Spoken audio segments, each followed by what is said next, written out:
Hello everyone, very good morning. প্রায় 2 মাস মতো পরে বাড়ি ফিরেছি। শীতকালে একটা স্পেশাল কাজ থাকে, সেটা হচ্ছে বড়ি দেওয়া, আর যার জন্য খুব ভোরে উঠতে হয়। কাল রাতে কলাইয়ের ডাল ভিজিয়ে রাখা হয়েছিল, আজকে সকালে তা বেটে নিয়ে আমি আর মা ছাদে চলে এসেছি বড়ি দিতে। কিন্তু মায়ের হাতে ব্যথা, তাই সব কাজগুলো আমিই করেছি। মা মোটামুটি ওই বাসনপত্রগুলো রেডি করে দেওয়া, টুকটাক মশলাপাতি রেডি করে দেওয়া, এগুলোই করেছে। আর আমি যেহেতু হাতে ফেটিয়ে নিজেই গয়না বড়িগুলো দিয়েছি, তাই আমার হাতের অবস্থাটা খুব খারাপ ছিল। আমি এত ভালো কোনো কিছুই পারি না।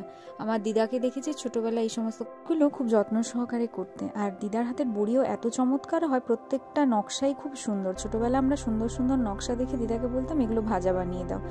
আর দিদা ছোটোবেলা থেকেই আমাদেরকে বলে যে সবাইকে সব রকমের কাজ শিখে রাখা উচিত, আর সেই থেকে একটু আগ্রহ নিয়ে মায়ের কাছ থেকে টুকটাক শিখেছি। এইদিকে বড়ি দিতে দিতে থালাও যতগুলো রেডি করা ছিল সেগুলো বাদ দিয়েও কিছুটা বেশি হয়েছিল, তার জন্য কাছে থাকা ওই ছোট প্লাস্টিকের প্লেটটাকেও আমরা কিন্তু ছাড়িনি। এখন রোদ দেওয়ার পালা। কেমন লাগলো ভিডিওটা জানিও।